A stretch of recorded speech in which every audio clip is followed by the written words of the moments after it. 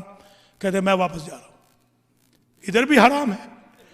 میں نے کہا شاہ جی وہ حرمت والا حرام ہے. اچھا پھر ٹھیک ہے. تو حرام کے 2 معنی ہوتے ہیں، حرمت والا اور سٹاپ پروہیبٹڈ. حرمت والا ریسپیکٹ والا، احترام والا، یہ بھی حرام اس سے بھی ہے. بس تقریر تمام ہوئی آج کی حد تک. کل نیا ٹاپک آئے گا انشاءاللہ. اسی طرح آیتوں کی بارش ہوگی بفضل ربی.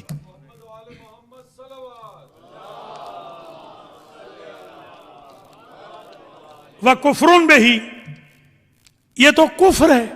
قرآن کہہ رہا ہے حرام مہینوں میں جنگ کفر ہے.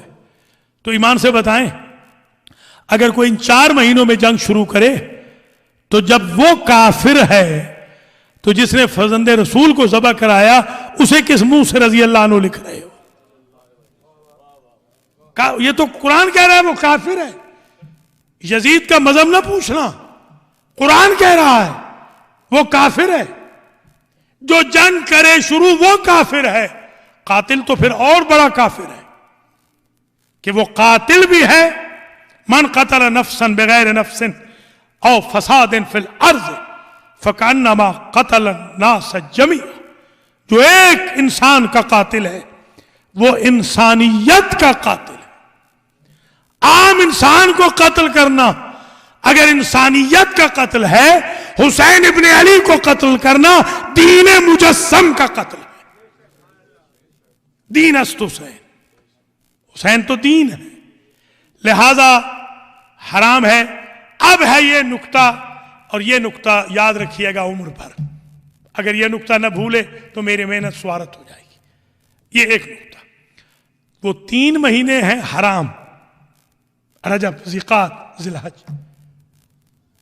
4تھا مہینہ محرم ہے. محرم، حرام میں اور محرم میں ایک فرق ہے. توجہ ہے ورنہ میں چھوڑ دوں یہیں پہ. حرام اسے کہتے ہیں جو مجبوراً جائز ہو جائے. سمجھیے گا ذرا شرعی مسئلہ. حرام، شراب حرام ہے. ایک بندہ مر رہا ہے، اگر وہ ایک گھونٹ پی لے تو بچ جائے گا. وہی جو حرام تھی وہ جائز ہو گئی. خنزیر حرام ہے، حرام گوشت حرام ہے، کوشر حرام ہے. وہ مر جائے گا اگر ایک لقمہ نہ لے، اس کے لیے جائز ہے. بہت ساری اور چیزیں. اور یہ جو محرم اور محارم جو کہتے ہیں ان کو بھی آپ سمجھ جائیے گا خود ہی. محارم جو کہا جاتا ہے کچھ وہ ہوتے ہیں جن کے ساتھ مجبوراً بھی جائز نہیں کوئی تعدی کرنا. حرام میں اور محرم میں فرق یہ ہے حرام مجبوراً جائز ہو جاتا ہے, محرم وہ ہے جو مرتا مر جائے بندہ جائز نہیں ہوتا. اب سمجھے حسین ابن علی نے نکلتے ہوئے یہ جملہ کہا مروان سے, انی سمعت عن جدی, میں نے نانا سے سنا تھا, الخلافت محرمۃ علی آل ابی سفیان, میری خلافت ابو سفیان کے سارے خاندان پر محرم ہے, امت مر کیوں نہ جائے ان کا کوئی خلیفہ نہ بنے. یا علی یا علی.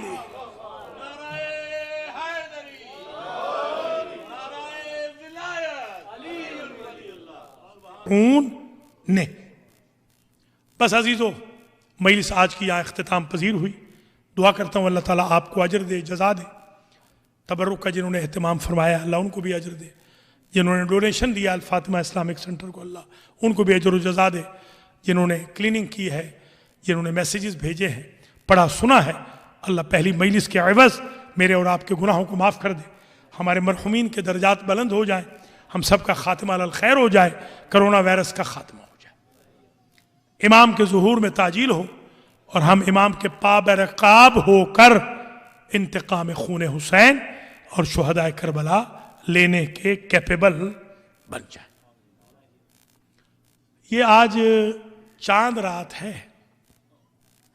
چاند رات میں میں صرف 5 جملے پڑھوں گا. پہلا جملہ تو میں یہ پڑھوں گا کہ یہ واحد چاند ہے کہ جس کو دیکھ کر خوشی نہیں ہوتی,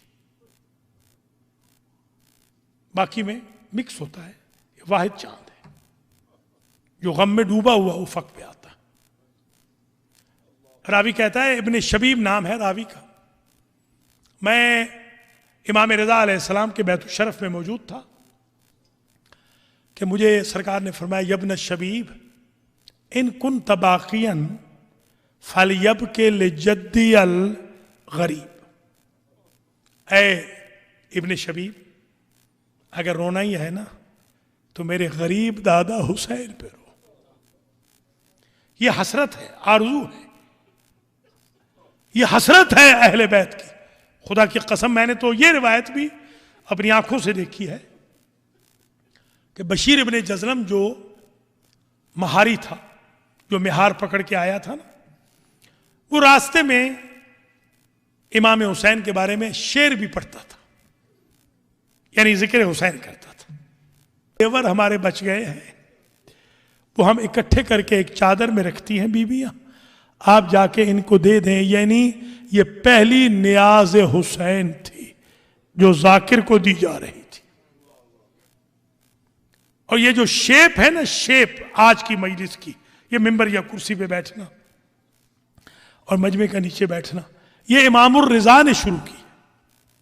اور راوی لکھتا ہے کہ جب پہلی مجلس ختم ہوئی تو بی بی فاطمہ معصومہ کم نے اپنی بالیاں اتار کے اپنے بھائی کو دی کہ یہ بالیاں نیاز حسین میں ذاکر کو دی جا. اللہ اکبر, یہ عظمت ہے عزا کی, یہ عزاداری کی عظمت ہے. میں نے تو یہاں تک یہ جملے دیکھے ہیں, ہمارے مذہب کے مجتہد تھے آیت اللہ حسین بخش جاڑا, ان قبلہ سے میں نے بچپن میں سنا تھا, تقریباً 50 سال قبل کی بات ہے. انہوں نے پڑھا تھا کہ عابد بیمار چوک میں جا کے کھڑے ہو جاتے, جب کوئی پوچھتا کہ کیوں کھڑے ہو تو کہتے ایک شخص ڈھونڈ رہا ہوں جو میرے بابا پہ پڑے ہوئے نوحے کا جواب دے. نوحہ خانو, ماتمیو, اپنی قدر کرنا, یہ امام کی خواہش تھی. میں نے تو مراجع کو عزاداران حسین کی جوتیاں جوڑتے ہوئے دیکھا. میں نے روایت دیکھی ہے عابد بیمار مجلس میں جوتیوں پہ بیٹھ گئے تھے اپنے بابا کی مجلس میں. ابو بصیر رو رہے تھے, مجلس ہو رہی تھی امام صادق کے گھر میں. امام نے فرمایا تم رو کیوں نہیں رہے ہو؟ کہ سرکار میری آنکھوں کی طرف دیکھ, سیل رواں. آپ نے فرمایا یہ رونا آخروں سے علماء سے کہتے تھے مومن کے دل میں تو قبر حسین ہوتی ہے، تھوڑی سی توجہ کرے تو خود بخود رقیق القلب ہوتا ہے مومن۔ ذاکر کا کوئی کمال نہیں محرم میں رلانا، محرم میں تو وہ ماں رلواتی ہے کہ جو نکل چکی ہے، کوئی اور جائے نہ جائے وہ تو جاتی ہے۔ قبلہ نے پڑھا تھا جاڑا صاحب نے بھکر میں، فرماتے تھے کہ ایک بی بی تھی بنی عباس کے دور میں، ہر سال خواتین کا عشرہ مجالس کراتی۔ ایک سال اس نے کہا بیویو اس سال میرے گھر میں مجلس حسین 10 دن نہیں ہوگی۔ ادھر محرم کا چاند نظر آیا، ادھر موت کی پٹی باندھے ہوئے ایک بی بی اس کے دروازے پہ آئی۔ اس نے دق الباب کر کے کہا بی بی ضعیفہ تیرے گھر میں حسین غریب کی صف ماتم بچتی تھی، اس سال مجلس نہیں ہوگی؟ نہیں بی بی اس سال نہیں ہوگی۔ کیوں؟ میری کنیز مر گئی جو اہتمام مجلس کرتی تھی۔ آنے والی بی بی کہتی ہے بتا سکتی ہو وہ کتنے کام کرتی تھی؟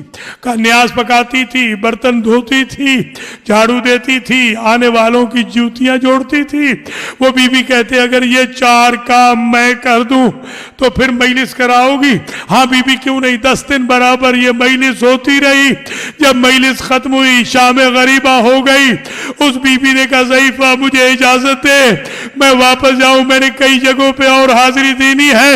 رومال میں ایک ہدیہ رکھ کے پیش کیا، ایک مرتبہ ہاتھ رکھ کے رومال پہ رخ پھر گیا کربلا کا، اور یہ بی بی کہتی ہے حسین اپنے بچوں کی خدمت میں مائیں ہدیے نہیں لیتی۔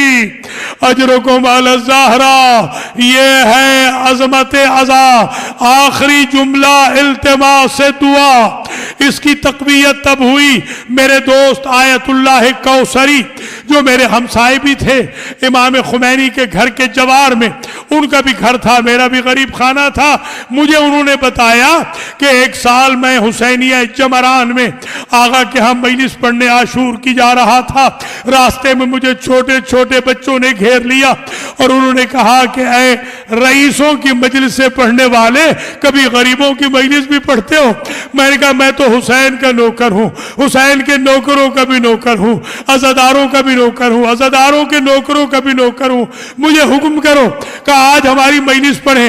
آغا کے پاس سے واپس آ کے میں نے مجلس پڑھی، مجلس ختم ہوئی، میں گھر چلا گیا، شام غریبہ ختم ہوئی، میں سو گیا، میں نے عالم رویا میں بی بی پاک کو دیکھا۔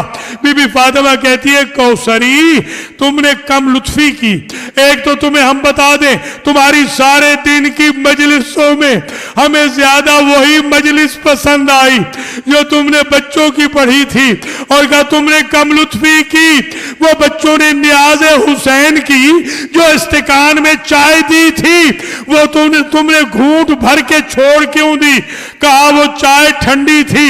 بی بی کہتی ہے تمہیں کیا معلوم وہ چائے میں نے اپنے ہاتھوں سے بنائی تھی۔ وَسَيَعْلَمُ الَّذِينَ ظَلَمُوا أَيَّ مُنْقَلَبٍ يَنْقَلِبُونَ۔ ماتم حسین